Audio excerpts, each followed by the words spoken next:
So this is a bit of an interesting video because we're not expecting to get high yields on the back end. I mean, grains in general do have fairly high yields in ratio to what you plant. 2022 is all about propagation for us because what we're doing is we're trying to propagate some older varieties of oats, barley, and wheat that are a little easier to work with on a small scale or by hand. We can't purchase, or we haven't been able to purchase enough to just go out and plant a huge patch of it. So hence why we're doing the propagation. So today we're actually planting Hulless oats, and we purchased 300 seeds, which sounds like a lot, but it isn't in the grain world. So we're kind of babying these a little bit to make sure that we do get a decent return on our seed haul come fall. So here we go. We've basically got a stack of seeds that we've already put in. As I say, there was 300 seeds, and we've already planted the majority of them here in pots. Now, most of you are probably thinking, why would you plant these in pots? Simply, as we said, to try to maximize what goes into the ground so that we can maximize our seed return. So what we've done before we actually planted these is we sprouted them. And all we used was a very similar to sprouting grains or sprouts for human eating. We just soaked them. This is similar to what we do with the livestock feed because we knew if we did that, we could weed out seeds that didn't want to sprout. Now we've taken these, obviously, out of here and we've planted them. Of course, here are the seeds. So as you can see on some of these, there's little tails already started. So we've been kind of going through, to be honest, the vast majority of the seeds have sprouted, but as we say, we're trying to give them a decent head start. So we're planting right now 6 seeds per one of these pots, and I think these are 4-inch pots, to get it to the point that we can sort of plant it out in the garden. It'll be a little bit ahead of the weeds, which should help. Now, you wouldn't necessarily do this on a big scale, but we're hoping that by giving them this little head start, it pays off in the end for us.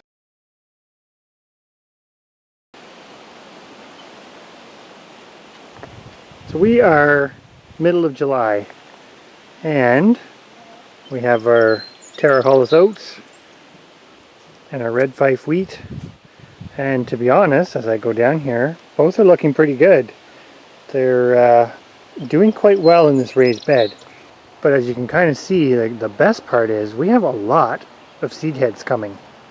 I think this is by far the best crop of wheat and oats that we've ever produced. That being said, we've never really produced a big crop yet, so this will be good because this should give us a lot of seeds for replanting next year. Well, we are now well into August, and it is time to harvest basically the grains that we've planted earlier this spring. So as you can see behind me, they're pretty much ready to come out. So this here is our 4x4 patch of Red Fife wheat. As you can see, it's been fairly dry lately, and they are pretty much ready. If I kind of come in close to these here, the kernels are quite a good size, which is encouraging. It's actually looking like potentially our best growth / forthcoming harvest of Red Fife wheat that we've ever actually had, which is pretty awesome. So I am going to momentarily collect that. When I come over here, you can see our Hulless oats, and although they look perfectly ready to be harvested, you can see we had actually started this, and even though we have perfect looking sort of seed heads, what we found with all of this was that when we opened up the seed heads, there was really nothing in there. So that little white thing there is one of the seeds. So by the time we get the chaff off of it, which isn't a hard thing to do, we really got nothing. So even though the plants grew fairly well, and I would have otherwise said this was a pretty good amount of growth we got over the summer months, this variety did not fare well because essentially it didn't produce anything viable. And unfortunately, last on the list, where I'm standing right now and what I'm looking at, was our patch of Sonoran white wheat. And although you can see a few seed heads there, which we will harvest here in the near future. These essentially got completely overwhelmed. These were basically broadcast, which is really simple, and they started really well, but unfortunately they were not ahead of the weeds.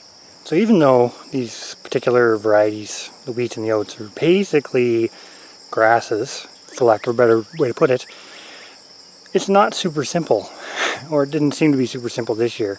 We had a lot of rain early on, which the plants looked amazing, but that also fueled our weed issue with the white Sonoran wheat. And honestly, I don't know exactly what happened with the Hulless oats when we've got some sort of commercial variety oats that have escaped the feeding growing, and they actually do have a fairly big oat kernel in them. So this may be a miss for us on this particular variety going forward, because if the more modern commercial varieties grow better, then they may be the better option going forward. But on that note, I am going to harvest our Red Fife wheat and bring you back at the end here to see kind of what we ended up with. With the bed cleaned out, there is my bundle of Red Fife wheat from our 4x4 bed, which, as you can see, it's not a bad harvest. It'll be really interesting once we get this sort of threshed and cleaned up to see exactly what we end up with as a volume, because we've definitely multiplied it tenfold, but still curious to see what that ends up looking like. Well, as you can see here beside our wheat, what do you call that thing? If you made it out in the field, what is it called? Stoop? No. I don't know. Bundle of wheat? There's a word for what a bundle of wheat is out in the field, and I'll write it below. Anyways, we made one of those this year with all the Red Fife wheat that we harvested, and it's been lovingly sitting here looking pretty and very harvesty, farmy kind of, with squash and cats. And the cats now seem to think that they've acquired a taste for wheat, and they're kind of starting to destroy it. So I've slowly been kind of collecting any seeds that I can find that they haven't eaten, but it is time to get this husked, because we want to be able to plant these seeds this year in 2023, not feed them to the cats. So my plan here is to break them off into this wonderful pie dish, which will work wonderfully for kind of just blowing off the chaff as we get going. And hopefully we will be able to fill this container. If we can fill this container, that's a lot of wheat for us to plant this year in the hopes of eventually having a patch. Well, that's kind of the overview. We didn't get into the weeds, as it were, pardon the pun, on some of the aspects of it, but we basically planted 4 kinds of grains, grass-type grains, in 2022. Red Fife wheat, the Hulless oats, the Sonoran white wheat, and I always say this one wrong, Faust barley. So these were all sort of heritage, older type varieties of grains. Of those, the only 2 that really managed to grow well were the Hulless oats and the Red Fife wheat, as you saw in the video there. The barley didn't even germinate. So even though we gave it a shot, it didn't do anything, unfortunately. So barley was a complete miss. Going to try it again though, because we think barley is one of the few things that we actually probably could very easily get to the point of growing what we would need for our own consumption, because we don't consume a lot of it, so that's kind of a plus. The white Sonoran wheat really fell into this category of, we chose to direct seed everything. We prepared the bed, but what basically happened is the weeds outcompeted it, and it got to the point where you couldn't even weed it because it was overseeded so densely that if you started pulling weeds, which we did for the first little while, it just pulled the weed out with it. So really, for me, on a small scale, I don't know how useful direct seeding is unless you can absolutely obliterate the weeds. And some of the methods that over time of building up deep mulches and whatnot to do that are not likely going to be super successful for the grains. So watch this space. We'll see what happens. But I think what we did with starting them ahead of time in pots, we have some potential ways to scale that up on a homestead scale, may actually have some promise, because what was interesting about that is the 2 4x4 beds of the wheat and the oats They were large enough when we planted them out, and they transplanted beautifully. There was no loss or anything. But they were triple the size of the weeds in the same bed. So we had gone through, done a weeding, sort of prepared those beds, planted them out as basically plugs, and they got ahead of the weeds. And so I think that was a huge component to that. A lot more labor intensive, but hey, it actually resulted in some yield.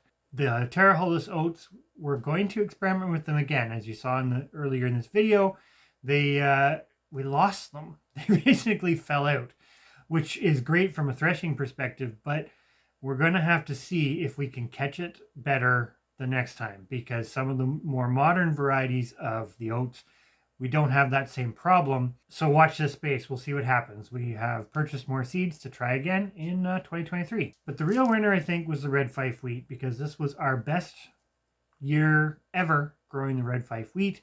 We've grown it in the past, always kind of just barely got more than what we put in, but we usually direct sowed it.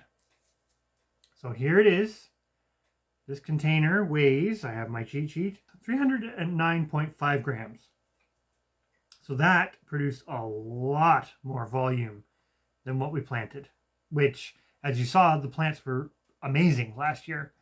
They were also very easy to hand thresh. Now, we were a little bit meticulous about it because we were trying to get maximum back from it, but definitely you could still scale it up on a small scale, just doing hand methods. So what's interesting about this, we did some back calculating, and there's definitely lots of different calculations out there for this, but the figures we used, and I'm going to use my cheat sheet, approximately 140 to 180 pounds of wheat to seed an acre. So we did some back calculating on the 140 pounds per acre, and we basically worked out to seed a 10 by 20 foot area, or a 240 or 50 square foot garden roughly, is what this would do. So there is the potential, if everything goes well, that we could certainly produce a lot more of this in 2023. So stay tuned. We haven't given it up, but we'll see how this goes.